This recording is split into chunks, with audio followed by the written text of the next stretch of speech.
दिल्ली का राजपथ अब कहलाएगा कर्तव्य पथ। एनडीएमसी की बैठक में प्रस्ताव हुआ पास। 8 तारीख की शाम को प्रधानमंत्री नरेंद्र मोदी इंडिया गेट की खाली कैनोपी पर नेताजी सुभाष चंद्र बोस की प्रतिमा का अनावरण करेंगे। मूर्ति के इंतजार में जहां इस साल की शुरुआत में पराक्रम दिवस यानी 23 जनवरी पर नेताजी की होलोग्राम प्रतिमा का अनावरण किया गया था। हमारे उन नेताजी की भव्य प्रतिमा आज डिजिटल स्वरूप में इंडिया गेट के समीप स्थापित हो रही है। जल्द ही इस होलोग्राम प्रतिमा के स्थान पर ग्रेनाइट की विशाल प्रतिमा भी लगेगी।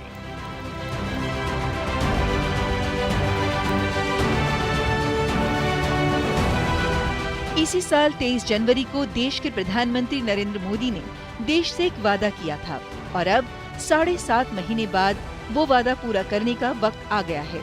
ये तस्वीरें हैं इसी साल 23 जनवरी की, जब प्रधानमंत्री मोदी ने दिल्ली के इंडिया गेट से नेताजी सुभाष चंद्र बोस की होलोग्राम प्रतिमा का अनावरण किया था। उस समय पीएम मोदी ने कहा था कि जल्द ही इस होलोग्राम प्रतिमा के स्थान पर ग्रेनाइट की विशाल प्रतिमा भी लगेगी। प्रधानमंत्री अब वो वादा पूरा करने जा रहे हैं और गुरुवार 8 तारीख को वो खुद इंडिया गेट पर नेताजी की प्रतिमा का अनावरण करेंगे। देश के अमृतकाल के इस सफर में गुलामी की विरासत को आगे बढ़ाते हुए तमाम जो वो चिन्ह, वो जो तस्वीरें, वो नाम थे, उन्हें पीछे छोड़ते हुए एक नए भारत के संकल्प के साथ देश आगे बढ़ रहा है। 8 तारीख की शाम को प्रधानमंत्री नरेंद्र मोदी इंडिया गेट पर ठीक उसी कैनोपी पर स्वतंत्रता सेनानी सुभाष चंद्र बोस की प्रतिमा का अनावरण करेंगे और वो होगा देश की सच्ची श्रद्धांजलि सुभाष चंद्र बोस को। पीएम की घोषणा के बाद संस्कृति मंत्रालय ने मूर्ति के निर्माण पर काम शुरू किया। सबसे पहले तेलंगाना के खम्मम से उच्च गुणवत्ता वाले जेट ब्लैक मोनोलिथिक ग्रेनाइट का चयन किया गया, जिसका आकार 30 गुना 10 गुना 7 फीट और वजन 250 मीट्रिक टन था। इसके बाद इस विशाल ग्रेनाइट पत्थर को खम्मम से दिल्ली करीब 1665 किलोमीटर की दूरी तय करके लाया गया। 11 जून 2022 को मुख्य मूर्तिकार के रूप में अरुण योगीराज ने इस पर काम शुरू किया। करीब 40 से 50 शिल्पकार और शिल्पियों ने दिन रात मेहनत करके इस काम को पूरा किया। शुरुआत में 250 मीट्रिक टन वाले पत्थर को 26,000 मानव घंटे के कठिन परिश्रम के बाद मूर्ति के रूप में बदला गया और अब इसका वजन 65 मीट्रिक टन है। जेट ब्लैक ग्रेनाइट पत्थर से बनी नेताजी की ये अब तक की विशालतम प्रतिमा होगी। वो जो पत्थर है सबसे पुराना पत्थर है, क्योंकि उसको हमारे इतिहास का बारे में पता है। उसका अंदर लाइफ होता है, उसको टच करने से वाइब्रेशन मिलता है और उसमें सुभाष जी का जो कैरेक्टर है, जो कोई हिला नहीं सकता, जो मजबूत, जो सोच है कि एक भव्य रूप एक ही चट्टान में सुभाष जी का रूप हो और पूरा देश उसको महसूस करे। इस मूर्ति को साकार करने वाले मूर्तिकार को भी लगता है कि ये उनके जीवन का सबसे बड़ा काम है। ग्रेनाइट पत्थर में काम करना this a very difficult and challenging job and we got the stone in the month of June and हमारा पास सिर्फ 2 महीने था ये कंप्लीट करने के लिए एंड 300 टन था और हमारा क्या है लार्जर देन लाइफ साइज है। बहुत ही चैलेंजिंग था, रखने वाला जगह भी बहुत इंपॉर्टेंट है। हमारा नेताजी हमारा हीरो रहा, हमारा हर वक्त हम उसके बारे में सोचते रहा, सो दैट काम करने के वक्त हमारा उस प्यार, हमारा इमोशन पूरा डाल के हम काम किया है एंड ये कह सकते हैं 100% हैंडमेड है। पीएम मोदी ने इस साल 15 अगस्त को देशवासियों से पंच प्रण की बात कही थी। ये कदम उसी में से एक की तर्ज पर है, यानी औपनिवेशिक मानसिकता का कोई भी निशान मिटाए। नेताजी की ये मूर्ति उसी संकल्प की ओर एक कदम है। ये प्रतिमा ठीक उसी जगह पर लगेगी जहां लाल संगमरमर की छतरी के नीचे सम्राट जॉर्ज पंचम की प्रतिमा हुआ करती थी। ब्रिटेन के सम्राट जॉर्ज पंचम की वह मूर्ति 1968 तक इंडिया गेट पर लगी रही थी। बाद में उसे वहां से हटाया गया। जिस जगह पर नेताजी की प्रतिमा लगेगी उसके आसपास ही नेताजी सुभाष चंद्र बोस के जीवन की उकेरती हाथ से बनी तस्वीरें भी प्रदर्शित की गई। सुभाष चंद्र बोस की प्रतिमा लगाने का ये कदम आजादी की अग्निशिखा के सबसे बड़े परवाने, स्वतंत्रता संग्राम के महानायक, मां भारती के वीर सपूत, दृढ़ प्रतिज्ञ और हौसलों के प्रतिमूर्ति नेताजी सुभाष चंद्र बोस की देश की ओर से सच्ची श्रद्धांजलि है। यही नहीं, अब इस ऐतिहासिक राजपथ का नाम भी बदलकर कर्तव्य पथ कर दिया गया है। नई दिल्ली नगरपालिका परिषद ने ऐतिहासिक राजपथ का नाम बदलकर कर्तव्य पथ करने का फैसला किया है। प्रधानमंत्री जी ने ये बात पहले भी कही थी कि 75 साल आज़ादी के पूरे हुए, तो जितने भी चिन्ह हैं, जितने भी निशान हैं एक गुलाम भारत के और इम्पीरियलिस्टिक पॉलिसीज के, उसको हमें बदलना होगा। हम इस समय राजपथ पर है। राजपथ का असल नाम किंग्सवे था और किंग्सवे का हिंदी नामकरण है राजा का पथ। अमृतकाल के इस सफर में गुलामी की विरासत के तमाम वो चिन्ह और नाम को पीछे छोड़ते हुए नए भारत के सपने को साकार करने के लिए भारत आगे बढ़ गया और उसी में ये एक बड़ा कदम है कि राजपथ को अब लोग कर्तव्य पथ से जानेंगे। वर्षों से राजपथ और सेंट्रल विस्टा एवेन्यू के आसपास के इलाकों में आगंतुकों की बढ़ती भीड़ का दबाव देखा जा रहा था। इस सब के चलते इसका पुनर्विकास किया गया, जबकि वास्तुशिल्प का चरित्र बनाए रखने और अखंडता भी सुनिश्चित की। ऋतु वर्मा और गिरीश निशाना के साथ bureau report, DD news. Netaji Subhash Chandra Bose ने ही भारत को जय हिंद का नारा दिया था। सिंगापुर में अपनी आज़ाद हिंद फौज को एक सुप्रीम कमांडर के तौर पर संबोधित करते हुए उन्होंने दिल्ली चलो का नारा भी दिया था। देश के अमृतकाल के सफर की शुरुआत नेताजी सुभाष चंद्र बोस की सोच इस सफर का मार्गदर्शन करेगी। इसी पर आधारित हमारा विशेष है कर्तव्य पथ, नए भारत का नया प्रतीक। इस पर चर्चा करने के लिए दो विशेष मेहमान हमारे साथ स्टूडियो में मौजूद हैं। ब्रिगेडियर RS चिकारा साहब हमारे साथ मौजूद हैं। INA ट्रस्ट के संस्थापक हैं और चेयरमैन हैं। और हम बता दें कि अपनी उम्र को देखते हुए चिकारा साहब बहुत ज़्यादा स्टूडियोज में जाते नहीं हैं, लेकिन ये तैयार हुए डीडी न्यूज़ के स्टूडियो तक आने के लिए। बहुत बहुत शुक्रिया चिकारा साहब आपका। हमारे साथ प्रोफेसर कपिल कुमार हैं, इतिहासकार हैं। प्रोफेसर साहब आपका बहुत बहुत धन्यवाद स्टूडियो में मौजूद होने का। सुभाष चंद्र बोस पर विस्तार शोध, कई किताबें और कई ऐसे प्रयासों को मूर्त रूप दिया है प्रोफेसर कपिल कुमार में, जो आज देश के सामने साफ दिखाई देता है। अब प्रोफेसर साहब आप ही से शुरू भी करना चाहेंगे। और जिस तरह से आज कर्तव्य पथ का नाम बदला गया है, औपनिवेशिक मानसिकता को पीछे छोड़ने की बात 15 अगस्त को प्रधानमंत्री नरेंद्र मोदी ने हालांकि 5 प्रण दिए, उनमें से एक ये, क्या आपको लगता है उस दिशा में ये बड़ा कदम? ये एक बड़ा कदम है और इससे पहले मैं आगे इसका जवाब दूं, मैं एक लाइन बोलना चाहता हूं। जी कहिए। आजाद हिंद फौज का एक बहुत ही महत्वपूर्ण गाना था, सुभाष जी सुभाष जी सुभाष जी आ गए, वो जान हिंद आ गए, है नाज जिस पे देश को, वो शान हिंद आ गए। आज ये मूर्ति वहां पे लगना और राजपथ का नाम बदल के कर्तव्य पथ होना, ये एक बहुत महत्वपूर्ण बात है। और इसलिए महत्वपूर्ण बात है कि नेताजी का नाम कर्तव्य के साथ बहुत बड़े तरीके से जुड़ा हुआ है। सिंगापुर में जाके जी आप समझिए, उन सारे देशों में, Cambodia, Vietnam, Indonesia, Burma, Thailand, Japan, चीन, सारे भारतीयों को एकजुट करके उनको उनका कर्तव्य बताना कि तुम्हारा पहला कर्तव्य है देश को अंग्रेजों की बेड़ियों से मुक्त कराना।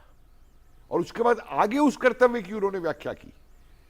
वो कहते हैं मेरा पहला कर्तव्य देश को आजाद कराना है और दूसरा कर्तव्य होगा कि जो आजादी हमें मिल जाएगी, उस आजादी को बनाए रखने के लिए अगर मुझे अपने एक एक खून का कतरा भी देना पड़ा तो ये मेरा कर्तव्य होगा। और ये तक कहा साथ साथ कि आजाद हिंद फौज जो बनाई जा रही है, इसका कर्तव्य केवल देश को आजाद कराना ही नहीं है, बल्कि आजादी के बाद यही आजाद हिंद फौज इतनी सशक्त बने कि कोई दुनिया के सारे देश भी अगर इकट्ठे हो जाए तो भारत की तरफ उंगली ना उठा सके। चिकारा साहब, आजादी के बाद का भी एक पूरा संकल्प नेताजी सुभाष चंद्र बोस के सामने था, उन्होंने लोगों के सामने भी रखा। क्या आपको लगता है कि 2014 में मोदी सरकार के आने के बाद से, चाहे हम सुभाष चंद्र जुड़े तमाम पेपर्स के डिक्लासिफिकेशन की बात करें और वहां से उस सिलसिले को शुरू करते करते अगर हम पहुंचे 8 तारीख की शाम यानी कल की शाम, जब प्रधानमंत्री नरेंद्र मोदी इंडिया गेट की उस कैनोपी पर नेताजी सुभाष चंद्र बोस की उस प्रतिमा का अनावरण करेंगे और इस कर्तव्य पथ को एक तरह से उनकी पूरी उस सोच के साथ एक बार फिर अमृतकाल में एक नई शुरुआत भारत की होने जा रही है।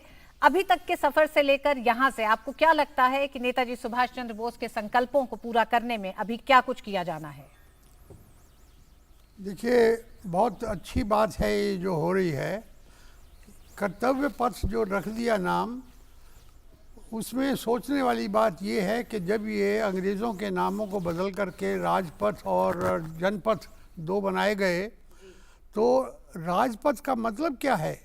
जब हम एक डेमोक्रेसी हैं तो उसमें राजा और प्रजा के बीच में जो संबंध होता है वो कर्तव्य पर निर्धारित होता है और इसी कर्तव्य को आगे लेकर के सरकार चले, इसी कर्तव्य को अपने देश के प्रति जो कर्तव्य है उसको लेकर के लोग चलें देश के, तभी आगे का जो हमारा सफ़र है वो बिल्कुल कामयाब रहेगा। जी चिकारा साहब, सुभाष चंद्र बोस को इतिहास में जो जगह नहीं मिली, उस जगह के लिए आईएनए ट्रस्ट एक लंबे समय से प्रयास कर रहा था। आज किस तरह की संतुष्टि आपको लगती है? आईएनए ट्रस्ट ने 2003 में काम करना शुरू किया, पब्लिक में, विलेजेस में, आम लोगों में, और 2006 से दिल्ली में बड़े बड़े लोगों में काम करना शुरू किया। एक बड़ा सशक्त संगठन उभरा, लेकिन कमी क्या थी कि कांग्रेस की जो सरकार थी वो हमें नेताजी के खिलाफ तो कुछ नहीं कह पाती थी, लेकिन उनके लिए कुछ करती नहीं थी। जब 2012 में मुझे अवसर मिला गुजरात जाकर के प्रधानमंत्री श्री नरेंद्र भाई मोदी से मिलने का, तो उन्होंने एक वायदा किया कि भाई अगर मेरा कभी बस चला तो मैं अवश्य नेताजी के नाम को सामने लाऊंगा। और आज हम धन्य हो गए कि उन्होंने नेताजी का नाम ही सिर्फ नहीं लाए, नेताजी के बहुत से, देखिए सबसे पहले तो 21 अक्टूबर 2018 में उन्होंने लाल किले के अंदर एक स्मारक बनाया जिसके कपिल जी ने बहुत काम किया है जी। और अब जो है ये लाल किले के बाद इंडिया गेट पर नेताजी का आना, उनकी बेटी से मैं बात कर रहा था कल जर्मनी में, तो उनका ये कहना है कि मैं मिस करूंगी इस फंक्शन को, लेकिन मैं इस मूर्ति को देखने और नमस्कार करने के लिए जल्दी से जल्दी आऊंगी। तो मैं समझता हूं कि हम तो धन्य हो गए। जी प्रोफेसर साहब, इतिहास के साथ छेड़छाड़, इतिहास में जो सरकारों ने जो गलतियां की हैं, क्या आपको लगता है कि वो भारत के साथ बहुत बड़ा अन्याय किया है, भारत के उस विकास के रोड मैप के साथ अन्याय किया है? देखिए, मैं आपको बताऊं सबसे पहले कि नेताजी के ही इतिहास को किस तरीके से दबाया गया, छुपाया गया, झुटलाया गया। और एक दो उदाहरण आपको देता हूं जी। जब आजाद हिंद फौज बर्मा की तरफ से जापानी सेना के साथ मिलकर भारत की तरफ चली, तो इन्होंने तो ये कह दिया यहाँ पे कि वो तोजो का कुत्ता है, जापानी हिटलर का वो हो गया है। उस समय नेताजी का एक समझौता हुआ था जापानियों के साथ कि जितने इलाकों को देश के आजाद कराया जाएगा अंग्रेजों से, वहां पे कहीं जापानी झंडा नहीं लगेगा, वहां सिर्फ तिरंगा लगेगा। उन इलाकों का जो प्रशासन है वो जापानी नहीं करेंगे। वो नेताजी ने जो दूसरी नौकरशाही, अपनी राष्ट्रवादी नौकरशाही बनाई थी आजाद हिंद दल की, उन्हें प्रशिक्षण भी दिए थे, वो लोग करेंगे। ये एक इतना महत्वपूर्ण तथ्य था इतिहास का जिसको दबाया गया। दूसरा मैं आपको बताता हूं, आज भी हमारे देश में लोग याद करवाते हैं, किताबों में पढ़ाते हैं कि वो प्रथम विश्व युद्ध में आयरन क्रॉस मिला था अंग्रेजों की तरफ से, विक्टोरिया क्रॉस मिला था।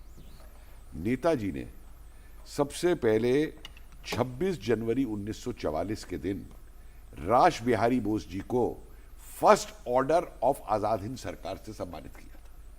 बहुत बड़े क्रांतिकारी थे आजाद हिंद फौज बनवाने में, सब करने में। उसके बाद नेताजी ने अपने वीर बहादुरों के लिए तगमाए शत्रुनाश, तगमाए हिंद, तगमाए बहादुरी, इस तरीके के मेडल बनाए। जैसे आज हम परमवीर चक्र देते हैं, महावीर चक्र देते हैं।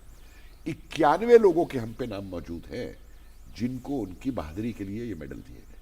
उनमें से 64 की तो वीरता की कहानियां भी मौजूद हैं, और अभी शायद और रिसर्च हो तो नाम और भी आ जाए, लेकिन हिंदुस्तान की किसी इतिहास की किताब में उनमें से एक वीर का नाम भी जो है वो नहीं लिखा गया। ये नहीं कहा गया कि किसी को एक मेडल भी दिया गया। नेताजी के ऊपर जब वो काबुल से जा रहे थे तो चर्चिल ने उनके कत्ल के ऑर्डर दिए, और इस्तांबुल में और कैरो में जो इनके MI5 के एजेंट थे उनको बकायदा ऑर्डर गए कि इनको कत्ल करने की प्लान तैयार करो। ये बहुत डेमोक्रेसी करते हैं ना, इसको छुपा के रखा गया। आज तक लोगों को किसी किताब में ये नहीं लिखा गया कि नेताजी कांग्रेस के इतिहास में 1885 से लेकर और 1947 तक अकेले ऐसे व्यक्ति थे जो कांग्रेस के अध्यक्ष का पद चुनाव जीत करके आए थे।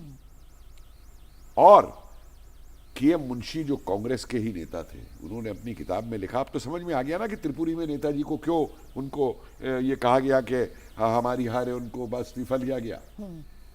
के मुंशी और फिर राजमोहन गांधी भी इसे कोट करते हैं, तो मेरे शब्द नहीं है ये। वो लिखते हैं कि वाइस रॉय ने एक IB की फाइल भेजी के मुंशी मेरे पास, ये जानते हुए कि मेरे गांधी जी से क्या संबंध है। और उसमें लिखा हुआ था कि नेताजी जो हैं वो बाहर के क्रांतिकारियों से, जापान से, उनसे बातचीत कर रहे हैं देश की आज़ादी के लिए। और मुझसे कहा गया ये फाइल मैं गांधी जी को दिखा दूं। वो फाइल दिखा दी गई और गांधी जी बड़े परेशान हुए, और फिर वो फाइल वाइस रॉय को भेज दी गई, और फिर नेताजी पे त्रिपुरी का एक्शन होता है। और रानी झांसी रेजिमेंट जो बनाई है, देखिए दुनिया के अंदर क्या विजन था कि एक मॉडर्न आर्मी खड़ी करना। उन्होंने कहा था कि मैं नहीं चाहता कि भारत की स्त्रियां जो हैं वो जौहर व्रत करें, मैं चाहता हूं कि भारत की महिलाएं हाथ में तलवार लेकर के अपनी स्वतंत्रता और उसके लिए लड़े। और उसके अंदर जो कहानियां हैं आप देखिए जी, एक जो मानवीय पक्ष भी है। मानवीय पक्ष बताता हूं। देखिए नेताजी का मानवीय पक्ष तो इतना बड़ा है कि नेताजी जब ये डोनेशंस दिए जा रहे थे तो एक महिला वहां पे आ गई जिनके कपड़े भी मतलब फटे हुए थे, और कुछ सिक्के उन्होंने नेताजी को देने चाहे। तो नेताजी का वो कर्नल महमूद बताते हैं चेहरा ऊपर नीचे। बाद में पूछा क्या हुआ क्यों हिचक रहे थे आप? तो उन्होंने कहा भाई मैं अगर इससे पैसे ले लेता तो ये खाती क्या, मैं सोच रहा था, और अगर पैसे नहीं लेता हूं तो ये कहेगी कि मैं गरीबों का आदर नहीं करता। यही नहीं, उसके बाद कर्नल महमूद को ये कहा कि तुम जाओ और पता करो कि ये रहती कहाँ है और इसका क्या खाने का साधन है। उसने आके शाम को रिपोर्ट किया कि इसका कोई साधन नहीं। तो आजाद हिंद सरकार की तरफ से उसके रहने का इंतजाम, उसके खाने का इंतजाम, और कर्नल महमूद को यह ऑर्डर दिया कि जब देश आजाद हो जाएगा तो ये स्त्री भारत में जहां जहां के स्थापित होना चाहती है इसको वहां जाके स्थापित किया जाएगा। नेताजी का तो डिसअपीयरेंस हो गया, लेकिन कर्नल महमूद सिंगापुर गए और 1947 में उसको लाके पंजाब में स्थापित किया। प्रोफेसर साहब, क्या आपको लगता है कि इतिहासकारों ने भी एक बड़ा गुनाह किया है देश के साथ? छोटा सा उदाहरण दे देता हूँ। सरकारें अपनी हो सकती है, अपनी सोच, इतिहासकारों का उदाहरण दे देता हूँ। ट्रांसफर ऑफ पावर के वॉल्यूम्स जो थे 1976 में छप के आ गए थे, और उसमें कमांडर इन चीफ जो औखिनले है वो साफ लिखता है कि 1857 जैसी स्थिति उत्पन्न हो गई है, अगर हमें भारत में रहना है जी, तो मेरे को 1 लाख यूरोपीय सैनिक चाहिए होंगे। उसके बेस पे वेवल लिखता है कि हमको कॉम्प्रोमाइज करके एग्रीमेंट कर लेना चाहिए, नहीं तो 42 से भी बड़ा आंदोलन होगा और उसको संभाल नहीं पाएंगे। किसी हमारे इतिहासकार ने इन तथ्यों को नहीं लिखा डाल करके उसके अंदर कि जो अंग्रेज गए, किसी इतिहासकार ने, मिलिट्री इंटेलिजेंस की रिपोर्ट्स पड़ी हुई है ईस्टर्न कमांड की आर्काइव्स में, उस समय देश में देखिए क्या माहौल है। नीलगंज जो भारत में सबसे बड़ा नरसंहार अंग्रेजों ने किया, कलकत्ता से 20 मील दूर नीलगंज है, वहां पे कैंप बनाया गया था आजाद हिंद फौज के लोगों को, वो प्रिजनर ऑफ वॉर बना के रखा गया था। एक रात के अंदर 11:30 बजे से लेकर और सुबह 5 बजे तक 1700 के करीब आजाद हिंद फौज के वीरों को गोली से भून दिया गया, और सुबह वो लाशें उनकी जो है। चिकारा साहब, क्या आपको लगता था कि इतना जो इतिहास में सुभाष चंद्र बोस के गौरव का है, सम्मान का है, उनके साथ जो हुआ, जिसको एक लंबे समय तक छिपाया ही गया कहा जा सकता है। क्या उम्मीद लगती थी कि ये देश के सामने आएगा? 75 साल का जो भारत का इतिहास रहा उसमें। देखिए, हम तो इस उम्मीद पर ही चालू हुए थे, इस उम्मीद को लेकर के ही चले थे, और हमें पूरा यकीन था कि ये देश नेताजी को भुलाएगा नहीं। हर एक जवान जो है गांव में ये कहता था कि भाई अगर नेता हुआ है तो एक ही है, बाकी सब तो बेकार है। और यही बात हम सोच करके ये ट्रस्ट को शुरू किया, और इसी काम को लेकर के हम हिम्मत करके इस काम को आगे बढ़ाते रहे। देखिए, मैं एक और आपको बताना चाहता हूँ जी कि नेताजी की जो सेना थी उसमें आधे से कुछ ज़्यादा वो फौज के लोग थे, इंडियन मिलिट्री का, ब्रिटिश इंडियन आर्मी के, जो के बंधक बनाए गए थे, और उनको छुड़ा करके उन्होंने आईएनए में भर्ती किया। इसके अलावा जो बाकी 45% 40% थे, वो कौन लोग थे?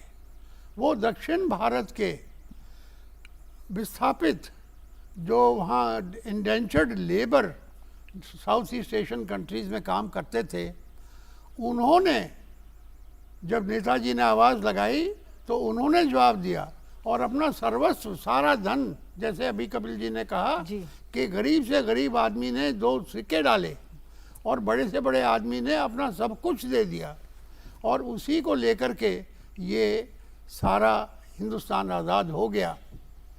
हालांकि आज़ादी जो है हमें उस समय नहीं मिल पाई, लेकिन जब ये रेड फोर्ट में ट्रायल्स होने लगे, अंग्रेज़ों ने सोचा था कि इनके बड़े बड़े अफसरों को हम कोर्ट मार्शल करेंगे और इनका सारा मोरल डाउन हो जाएगा।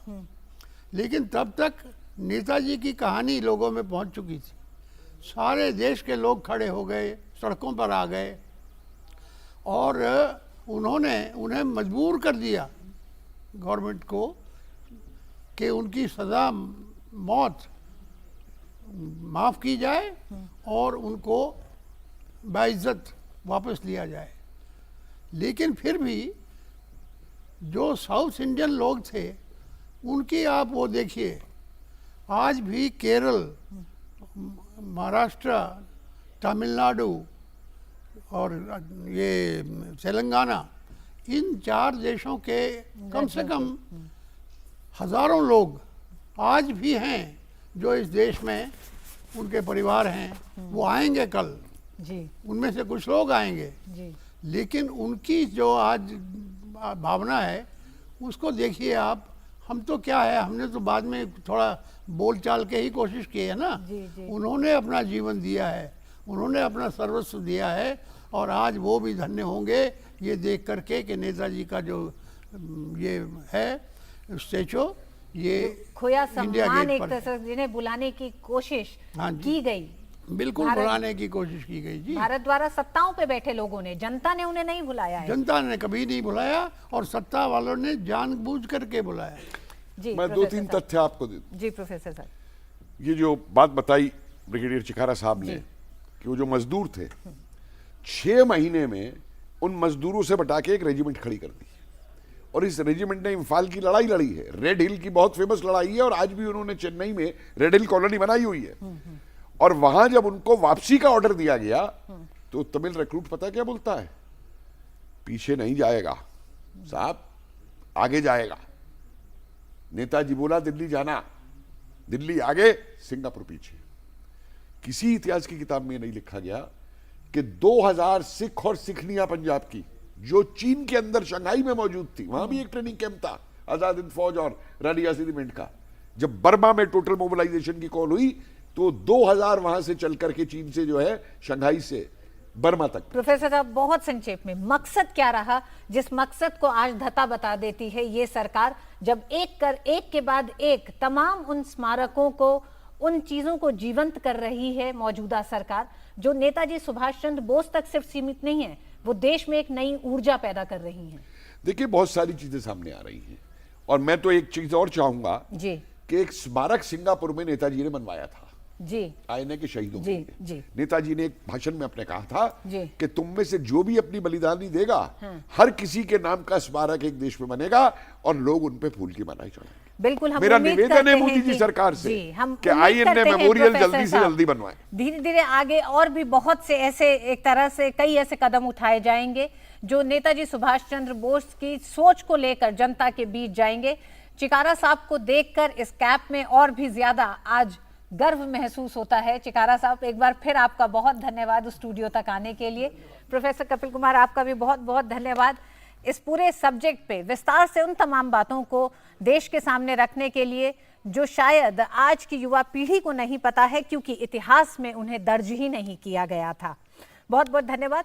वक्त एक छोटे से ब्रेक का है, ब्रेक के बाद होंगी कुछ और खबरें, देखते रहिए DD न्यूज़।